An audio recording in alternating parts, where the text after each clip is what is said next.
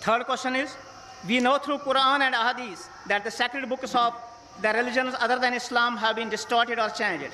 But as the non-Muslims do not believe in Quran and Ahadith, how can we convince and motivate them that your sacred books have been distorted or changed? Is there any evidence of change in their sacred books? We know through Quran and Hadith that the sacred books of the religions other than Islam have been distorted or changed. But as the non-Muslims do not believe in the Quran and Hadith, how can we convince and motivate them that your sacred books have been distorted or changed? Is there any evidence of change in the sacred books? What is the easy way to invite them and convince them? With thanks. یہ ایک بہت اچھا سوال ہے کہ ہم جانتے ہیں کہ قرآن شریف میں ذکر ہے کہ قرآن کے علاوہ اور بھی اللہ تعالیٰ نے کتابیں نازل کی. ہمیں یقین ہے قرآن اور حدیث پہ. غیر مسلمان کو یقین ہے. کس طریقے سے ہم انہیں بتا سکتے کہ ہماری کتاب صحیح ہے ان کی غلط ہے؟ ہر دور میں ہر زمانے میں کچھ چیز ثابت کرنے کے لیے ایک دور ہوتا ہے. مثال کے طور پہ پہلے دور تھا معجزہ کا. معجزہ. اور الحمدللہ قرآن ثابت کر چکا ہے کہ اللہ کی کتاب ہے, کیونکہ سارے جہاں میں سب سے بہترین معجزہ ہے قرآن شریف. اس کے بعد دور آیا لٹریچر اینڈ پوئٹری کا. اردو میں کیا کہتے ہیں, لٹریچر اینڈ پوئٹری, شعر شاعری کا دور. اس ٹائم اونچائی پہ تھے جب قرآن نازل ہوا. اس ٹائم عرب سب سے اونچائی پہ تھے عربی زبان میں. زبان کا دور تھا, شعر اور شاعری کا. الحمدللہ ثم الحمدللہ مسلمان اور غیر مسلمان دونوں جو بھی عربی جانتے وہ تسلیم کرتے کہ قرآن مجید سارے دنیا میں سب سے بہترین کتاب ہے عربی زبان میں. لیکن آج شعر شاعری کا دور نہیں ہے. اگر میں کہوں گا شعر شاعری کے زبان میں کہ دنیا چپتی ہے, کیا آپ مان لیں گے؟ نہیں مانیں گے, کیونکہ آج شعر شاعری کا دور نہیں ہے. آج دور ہے سائنس اور ٹیکنالوجی کا. تو اگر ہم یہ سائنس اور ٹیکنالوجی کمپیئر کریں گے قرآن اور باقی مذہب کی کتابوں سے, تو پتہ چلے گا کون سی کتاب حق ہے اور کون سی باطل ہے. اللہ تعالیٰ فرماتے سورہ رعد میں سورہ نمبر 13 آیت نمبر 38 میں, اجلن کتاب میں ہر دور میں اللہ تعالیٰ نے ایک کتاب نازل کی. ہر دور میں ایک کتاب نازل کی. نام سے ہمیں 4 کتاب کا علم ہے, توراہ, زبور, انجیل اور قرآن. لیکن اس کے علاوہ کئی کتابیں نازل کی گئی تھی. لیکن اللہ تعالیٰ یہ بھی فرماتا ہے سورہ بقرہ میں سورہ نمبر 2 آیت نمبر 79 میں, فَوَيْلٌ لِّلَّذِينَ يَكْتُبُونَ الْكِتَابَ بِأَيْدِيهِمْ ثُمَّ يَقُولُونَ هَٰذَا مِنْ عِندِ اللَّهِ لِيَشْتَرُوا بِهِ ثَمَنًا قَلِيلًا فَوَيْلٌ لَّهُم مِّمَّا كَتَبَتْ أَيْدِيهِمْ وَوَيْلٌ لَّهُم مِّمَّا يَكْسِبُونَ. لعنت ہے وہ لوگوں پہ جو لوگ کتاب اپنے ہاتھ سے لکھتے ہیں اور کہتے ہیں کہ یہ اللہ کی کتاب ہے. لعنت ہے وہ لوگ پہ جو لکھتے ہیں, لعنت ہے ان پہ جو کماتے ہیں, اور ان سب پہ لعنت ہے. یعنی اللہ تعالیٰ فرماتے ہیں کہ لوگ اپنے ہاتھ سے کتاب لکھتے ہیں اور کہتے ہیں کہ اللہ کی کتاب ہے. اللہ تعالیٰ یہ بھی فرماتے سورہ بقرہ میں سورہ نمبر 2 آیت نمبر 111 میں, قُلْ هَاتُوا بُرْهَانَكُمْ إِن كُنتُمْ صَادِقِينَ. آپ اپنا ثبوت پیش کرو اگر آپ سچے ہیں. کوئی بھی کہتا ہے کہ اللہ کی کتاب ہے تو آپ ان سے کہیے قُلْ هَاتُوا بُرْهَانَكُمْ, آپ اپنا ثبوت پیش کرو اگر آپ سچے ہیں. تو آپ اگر کمپیئر کریں گے قرآن مجید اور سائنس کو, آج سائنس کا دور ہے, تو الحمدللہ ثم الحمدللہ قرآن مجید میں ایک بھی آیت ایسی نہیں ملیں گے آپ کو جو اسٹیبلش سائنس کو ٹکراتی ہے. میں سائنس سے قرآن مجید کو ثابت نہیں کرنا چاہتا ہوں. قرآن مجید سائنس سے اور اوپر ہے. قرآن مجید سائنس کی کتاب نے SCIENC, بٹ سائنس کی کتاب ہے SIGNS, آیتوں کی کتاب ہے. اور قرآن مجید میں 6000 آیت ہے, سائنس ہے, ورسز ہے. ان میں سے 1000 سے زیادہ سائنس کے بارے میں ذکر کرتی ہیں. لیکن اگر ہم قرآن مجید سائنس کو جو لوگوں کی یارڈسٹک ہے, ان کا یارڈسٹک ہے, ان کی تولنے کی چیز ہے, اگر ہم قرآن مجید ہماری یارڈسٹک, ہمارا معیار سے دیکھیں گے تو ثم الحمدللہ ایک بھی آیت سائنس سے نہیں ٹکراتی, اسٹیبلش سائنس سے. لیکن یہ اگر آپ بائبلس ملائیں گے, ہمیں پتہ ہے کہ انجیل اللہ کا کلام تھا, لیکن یہ بائبل ابھی ملاوٹ ہو چکی ہے. اللہ کا کلام بھی اس میں موجود ہے, اس میں عیسیٰ علیہ السلام جو کہتے ہیں وہ بھی موجود ہے, جو تاریخ لکھنے والے لوگ لکھتے ہیں وہ بھی موجود ہے, اس کے اندر غلطیاں بھی موجود ہے, اس کے اندر بےہودہ چیزیں بھی موجود ہے.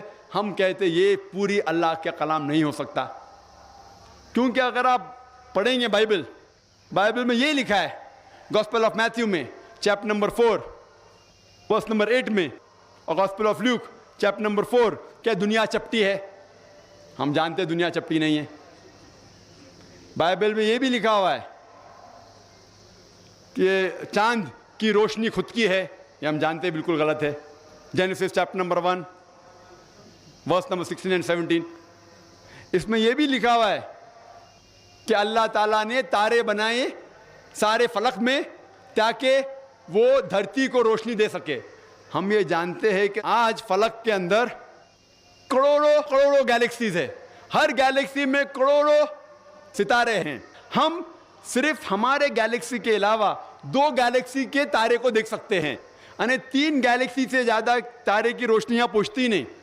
تو یہ کہنا کہ اللہ تعالیٰ نے سارے فلک میں تارے بنائے تاکہ وہ دھرتی پہ روشنی دے سکے، بالکل ان سائنٹیفک ہے، سائنس کے خلاف ہے. بائبل میں لکھا ہوا ہے، بائبل میں جینیسس میں چیپٹر نمبر 3 میں کہ سانپ ریتی کھاتا ہے. ہم جانتے سانپ ریتی نہیں کھاتا ہے. ایسے کئی چیزیں لکھی گئی بائبل میں. آپ میری ویڈیو کیسٹ دیکھ سکتے ہیں جو میرا مناظرہ ہوا تھا ایک امریکن کے ساتھ، ڈاکٹر ولیم کیمبل، اور اس کا موضوع تھا Quran and the Bible in the light of science. Quran اور بائبل سائنس کی روشنی میں. اور اس کے اندر کم از کم 38 وقت بہت کم تھا، 38 سائنٹیفک غلطیاں میں نے بائبل میں نکالی، اور ڈاکٹر ولیم کیمبل ایک بھی غلطی کا جواب نہیں دے سکے. اسی طریقے سے آپ وید لیں گے، وید میں بھی غلطیاں ہیں. آپ یجروید پڑھیں گے، ہندو کی کتاب، اس میں لکھا ہے دنیا چپٹی ہے. یجروید میں یہ لکھا ہے کہ سورج ہمارے دھرتی کے گول چکر لگاتا ہے. یہ پرانے لوگ سوچتے تھے کہ سورج دھرتی کے گول جاتا ہے. تو اس طریقے سے اگر ہم سائنس کا مطالعہ کریں گے باقی کتابوں سے، صرف ایک ہی کتاب جو سفل ہوں گی اور سائنس کے اونچے، قرآن مجید سائنس سے کافی اونچی ہے. تو اس سے ہم یہ ثابت کر سکتے ہیں کہ الحمدللہ قرآن شریف ایک صحیح کتاب ہے اور باقی مذہبوں کی کتاب کے اندر ملاوٹ ہے. Question is God existing as an entity outside physical makeup of universe and thus encompassing the whole of nature around us? Does he govern it from outside as per his wishes, or does he arise as a force merely out of physical and material makeup of nature to be reckoned with, as you understand? بھائی صاحب نے سوال پوچھا اور الحمدللہ میں آپ سب لوگ کی صبر کی الحمدللہ تعریف کرتا ہوں الحمدللہ کہ دیکھ رہے کڑک دھوپ ہے. 12 بج چکے ہیں اور 12 بجے سب سے زیادہ دھوپ ہوتی ہے. لوگ سمجھے کہ صرف بہت کم لوگ ہوئیں گے، اس سے پنڈال بہت کم تھا، اور کم از کم 10 گنا زیادہ لوگ آ چکے ہیں. تو الحمدللہ پھر بھی اتنی کڑک دھوپ میں بھی لوگ بیٹھے ہوئے ہیں. الحمدللہ انشاءاللہ اللہ سبحانہ و تعالیٰ آپ کو اس کا اجر دیں گے انشاءاللہ. ہمارے ہندو بھائی نے سوال پوچھا کہ اللہ سبحانہ و تعالیٰ کیا ہے؟ وہ فزیکل ہے کیا؟ کوئی ایک فزیکل جیسی چیز ہے کیا؟ وہ سارے دنیا کے اندر ہے کہ دنیا کے باہر ہے؟ وہ دنیا کو کنٹرول کیسا کر رہے ہیں؟ جہاں تک سوال ہے فزیکل کا، تو اللہ سبحانہ و تعالیٰ کوئی فزیکل چیز نہیں ہے ہم اور آپ جیسا. اللہ تعالیٰ کا ڈیفینیشن اللہ تعالیٰ دیتے سورہ اخلاص میں، سورہ نمبر 112 آیت نمبر 104 میں اللہ تعالیٰ فرماتے قل هو اللہ احد، کہو کہ اللہ ایک ہے. اللہ صمد، اللہ جو بے نیاز ہے، سب سے اونچا ہے. لم یلد ولم یولد، وہ نہ کسی کو جنا ہے نہ کسی سے جنا ہوا ہے. ولم یکن لہ کفوا احد، اور اس کے جیسا کوئی بھی نہیں ہے. یہ قرآن مجید میں اللہ سبحانہ و تعالیٰ کے 4 لائن کا ڈیفینیشن ہے. جو بھی شخص کہتا ہے کہ یہ خدا ہے، اگر وہ 4 لائن ڈیفینیشن میں اس 4 لائن میں آ جاتا ہے تو ہم مسلمان کو کوئی اعتراض نہیں کہ وہ خدا ہے. انہوں نے پوچھا کہ اللہ تعالیٰ ساری دنیا میں ہے. اللہ تعالیٰ فرماتے ہیں کہ اللہ سبحانہ و تعالیٰ ایٹرنل ہے، ایبسولوٹ ہے، بے نیاز ہے، کبھی بھی فنا نہ ہونے والی چیز ہے، اور ساری آسمان اور دھرتی ان کی ہے. وہ نہ کبھی تھکتے ہیں نہ انہیں کبھی نیند آتی ہے، نہ انہیں نیند کی ضرورت ہے. اور آگے فرماتے کہ ان کا عرش ہیونز اینڈ ارتھ کے اوپر ہے، مطلب سارے آسمان پہ عرش ہے. اللہ سبحانہ یہ بھی ذکر کرتے ہیں، آپ جہاں بھی دیکھیں گے اللہ سبحانہ و تعالیٰ کا وجہ پائیں گے. اس سے میں یہ ثابت ہوتا ہے کہ اللہ سبحانہ و تعالیٰ کا علم سارے جگہ میں ہے، سارے کائنات میں ہے، اور وہ الحمدللہ ثم الحمدللہ ان کے پاس اتنا پاور. اللہ تعالیٰ کہتے ہیں کہ has power over all things ان اللہ علی کل شیء قدیر. ان کی طاقت ایسی ہے کہ سارے جہاں میں پھیلی ہوئی. اور وہ سوال تھا فزیکل چیز ہے نا, فزیکل نہیں ہے, آپ اور ہم جیسے نہیں ہیں, وہ کچھ علیحدہ چیز ہے. اور اللہ تعالیٰ فرماتے سورہ شورى میں, سورہ نمبر 42 آیت نمبر 11, لیس کمثلہ شیء, اللہ تعالیٰ کے جیسی کوئی بھی چیز نہیں ہے. تو ہم اللہ سبحانہ و تعالیٰ کو اس دنیا میں کسی بھی چیز سے کمپیئر نہیں کر سکتے, وہ ایک علیحدہ چیز ہے. Second question has also been posed by a non-Muslim, Gurmeet Singh, MSc Astrophysics. Do Islamic views portray the cosmic makeup of universe close to Big Bang theory and theory of relativity? And because of this ideological background, Maulana and ulama base their explanation of Mi'rajun Nabi sallallahu alayhi wa sallam in their khutbat and discourses. This should not be a natural coincidence. سوال ہے کہ قرآن شریف میں, اسلام میں astronomy, cosmology, یہ جو آسمان کی جو پڑھائی ہے اور فلکیات کے بارے میں ذکر ہے, اور کیا قرآن مجید جو آج سائنس نے ایڈوانس کر چکی ہے بگ بینگ میں مانتی ہے, اور یہ مولانا لوگ جو معراج کا ذکر کرتے ہیں وہ کیا ہے؟ قرآن شریف میں کئی آیتیں ایسٹرونومی کے بارے میں ذکر کرتی ہے. ہم ایک لیکچر دے سکتے صرف ایسٹرونومی پر, اور ایسٹرونومی کے بارے میں جاننے میں آپ میری کیسٹ دیکھ سکتے, قرآن اور جدید سائنس, اس میں ڈیٹیل میں ذکر ہے. لیکن مین سوال تھا کہ آپ بگ بینگ میں مانتے ہیں کیا نہیں؟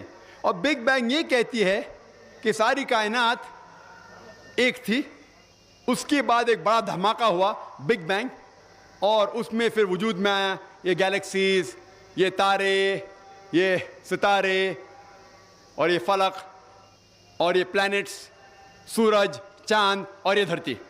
اسے کہتے ہیں بگ بینگ.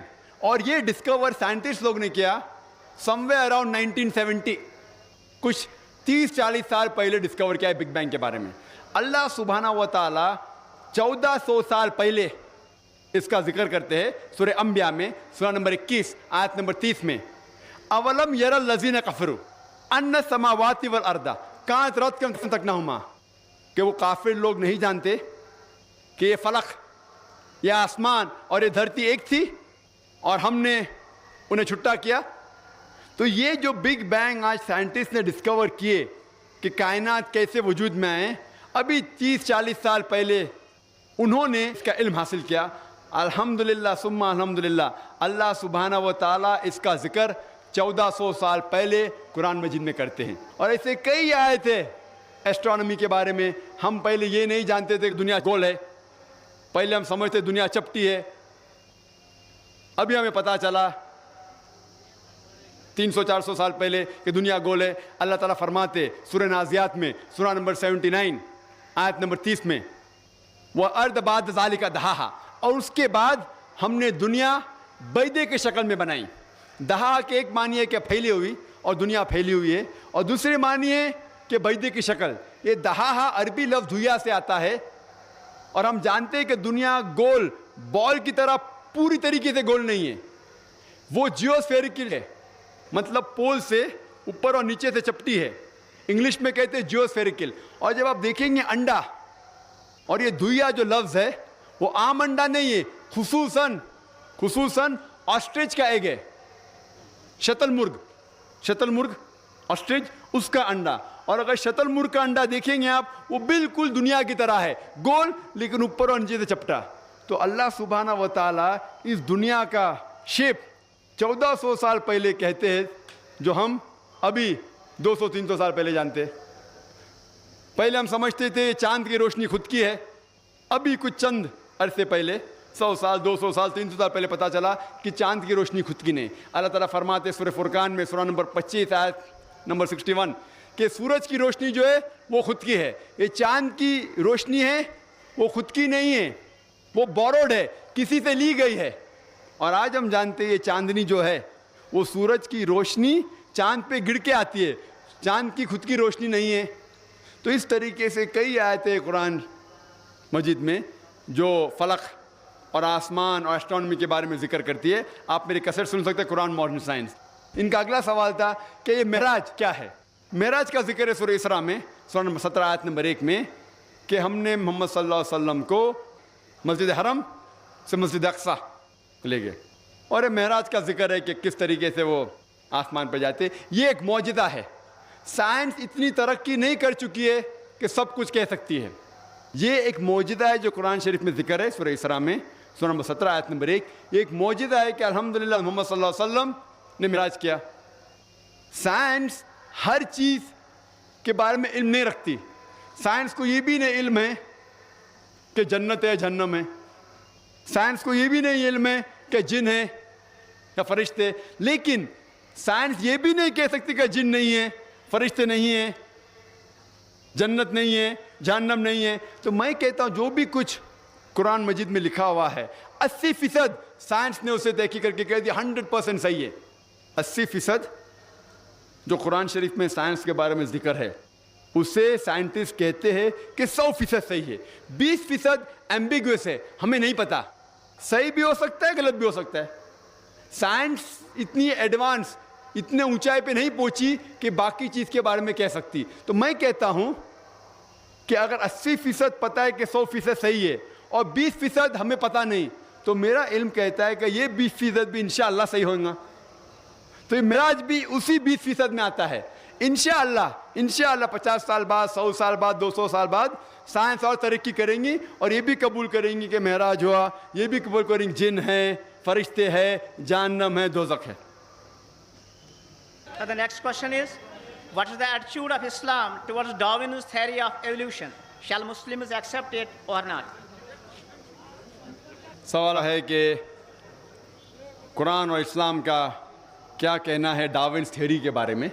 اور ڈاروینز تھیوری ہم جانتے ہیں کہ ڈاروینز تھیوری میں لکھا ہوا ہے کہ ہم انسان بندروں سے آئے, اور قرآن شریف میں تو یہ لکھا نہیں. قرآن شریف میں لکھا ہوا ہے کہ ہم آدم اور حوا سے پیدا ہوئے. آپ کوئی بھی کتاب پڑھیں گے سب میں لکھا ہوا ہے تھیوری آف ایولیوشن. کوئی بھی کتاب میں یہ نہیں لکھ رہا فیکٹ آف ایولیوشن.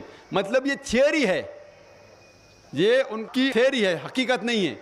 اگر آپ چارلز ڈارون کی کتاب پڑھیں گے جس کا نام ہے اوریجن آف اسپیشیز, اس کے اندر چارلز ڈارون ایک شپ میں جاتے ہیں HMS بیگل, ایک آئلینڈ پہ جاتے ہیں جس کا نام ہے کیلیٹروپس, اور وہاں دیکھتے ہیں کہ پرندے اپنی چونچ مار رہے ہیں ہول کے اندر, اور جیسا ڈیپتھ ہول کا ہے اسی طریقے سے ان کے جو چونچ ہے وہ چھوٹی اور بڑی ہو جاتی.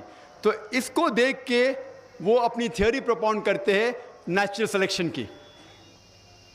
اور چارلز ڈارون خود جانتے تھے کہ اس کے اندر بھی بہت سے غلطیاں تھیں, اسی لیے انہوں نے خط لکھا تھامس تھامپٹن کو کہ میرے پاس پورا ثبوت نہیں ہے کہ انسان بندر سے بنے, لیکن کیونکہ مجھے سمجھانے میں آسان ہوتا ہے ایمبریولوجی میں, روڈیمنٹری آرگنز میں, مارفولوجی میں, اسی لیے میں کہہ رہا ہوں.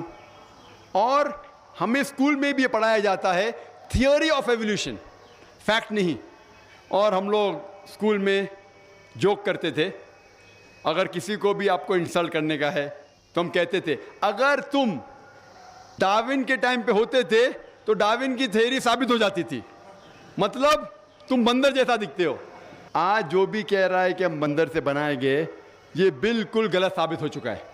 آج آپ دیکھ رہے ہیں اگر ہم بندر سے بنے, اس کی تھیوری ہے کہ اینیملز سلولی ایوالو ہوتے, بدلتے جاتے, اور بندر سے بدلتے بدلتے انسان ہو گئے.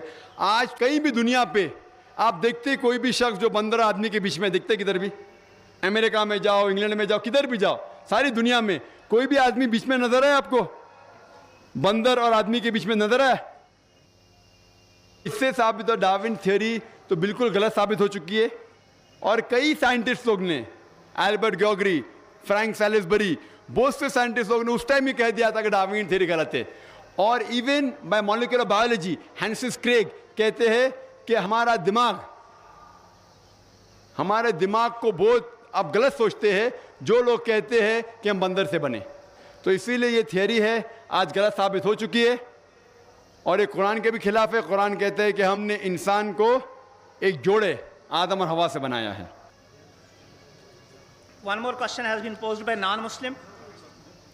If predestination is true, then God causes us to sin. If God causes us to sin, yet damns to sinners to eternal punishment, then God is not good. Therefore, non-Muslim concludes, if God is good, then either predestination is not true, or else God does not damn sinners to eternal punishment. Please satisfy the contradiction that occurs. ایک غیر مسلمان سوال کر رہا ہے تقدیر کے اوپر کہ اللہ سبحانہ و تعالیٰ اپنی تقدیر لکھتا ہے تو ہم اگر غلطی کرتے ہیں تو دوشی کون؟ اللہ سبحانہ و تعالیٰ. اگر میں تقدیر میں لکھا ہے کہ ہم خون کریں گے اور ہم آدمی کا خون کر لیتے تو کون ذمہ دار؟ اللہ تعالیٰ. آدمی کو کیوں ذمہ دار کرنے کا؟ اگر تقدیر میں لکھا ہے میں چوری کروں گا، میں غلط کام کروں گا، تقدیر میں لکھا ہے کہ میں جہنم میں جاؤں گا تو جاؤں گا، تو کس کی غلطی؟ میری کیا غلطی؟ اللہ کی غلطی. اور یہ سوال مسلمان لوگ بھی سوچتے ہیں، اور تقدیر پہ ایمان رکھنا ہر مسلمان کا فرض ہے. لیکن ہم پہلے یہ جان لے تقدیر کسے کہتے ہیں.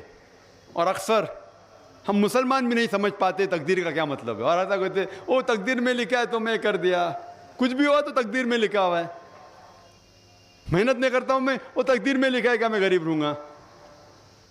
یہ تقدیر کی کیا معنی ہوتی ہے؟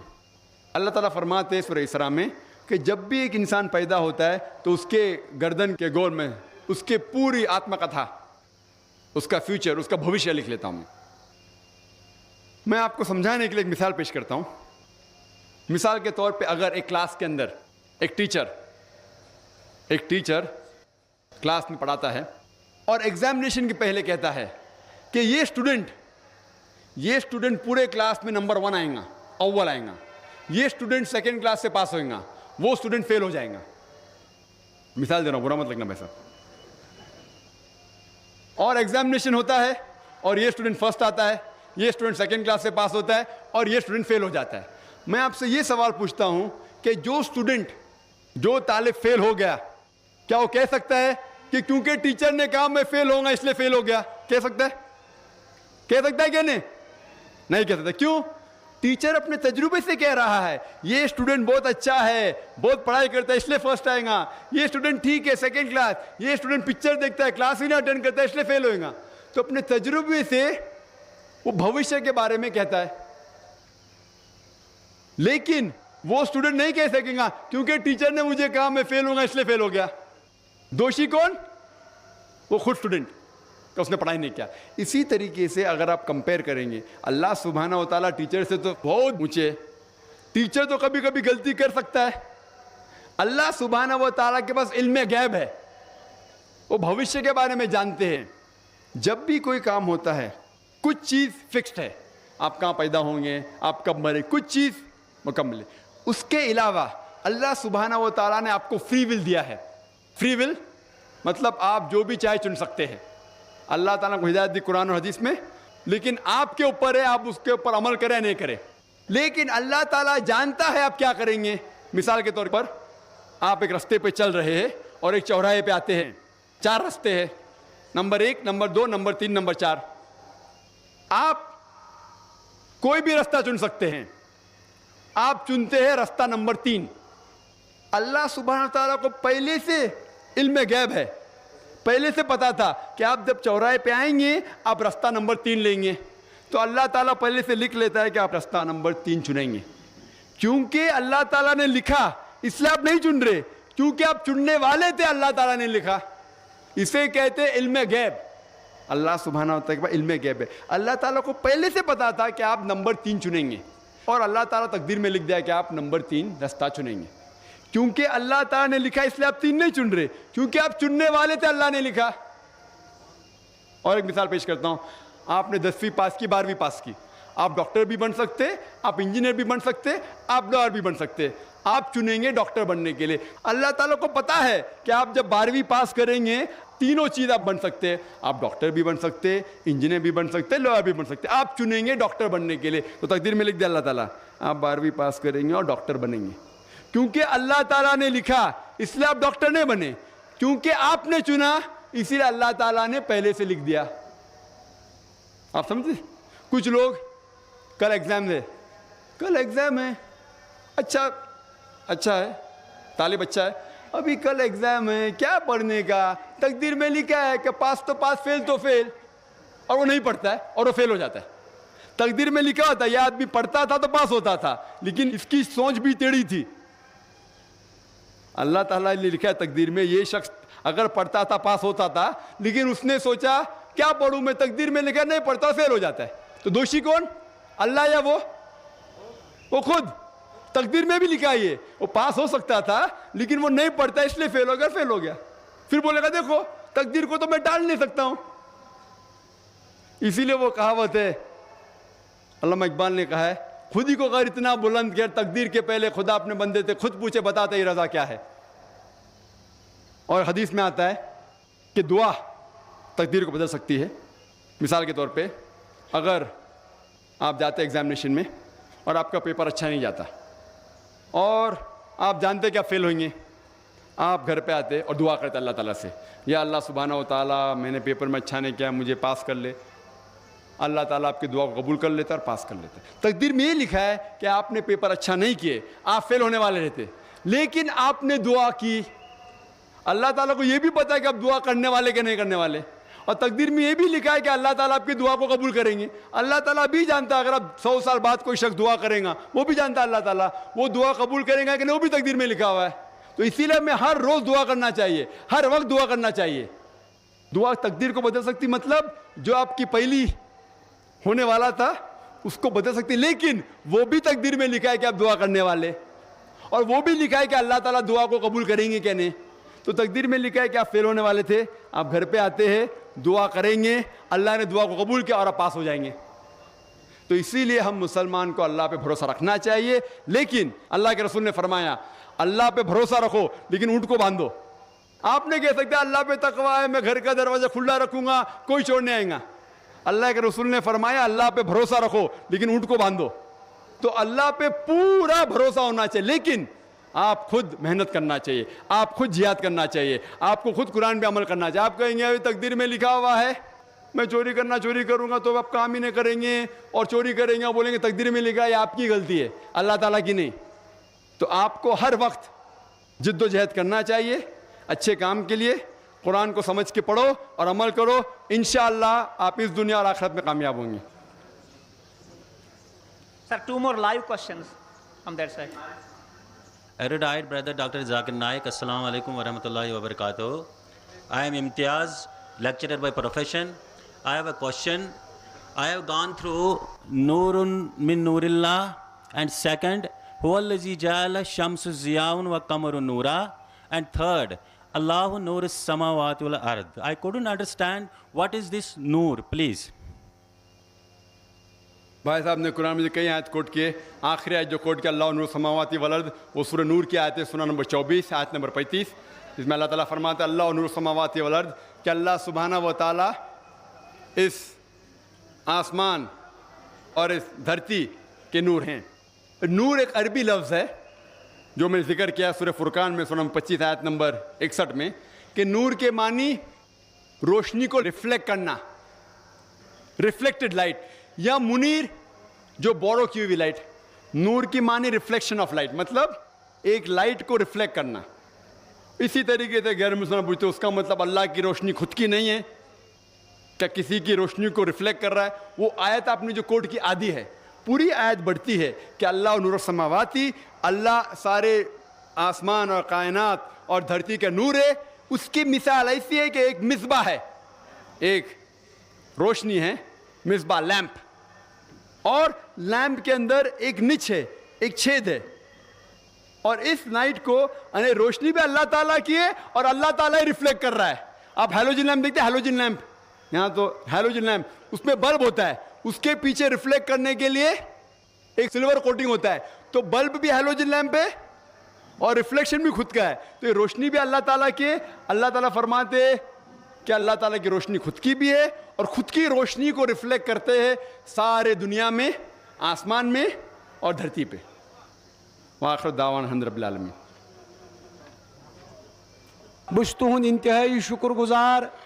بہ کر بیٚیہِ اکہِ لٹہِ شکریہ ییٚتہِ کِس ایڈمنسٹریشنُک, خصوٗصاً ڈی سی صٲبُن, ایڈیشنل ڈی سی صٲب عبداللطیف دیوا صٲبُن, یِم زبردست کوآپریٹِو روٗدۍ یہ پروگرام ہینڈل کرنس اندر. اللہ تعالیٰ کرن تمن سارنی جزائے نیک عطا. بہٕ چھُس دِل کٮ۪و امی گہرٲیو سۭتۍ شکریہ ادا کران.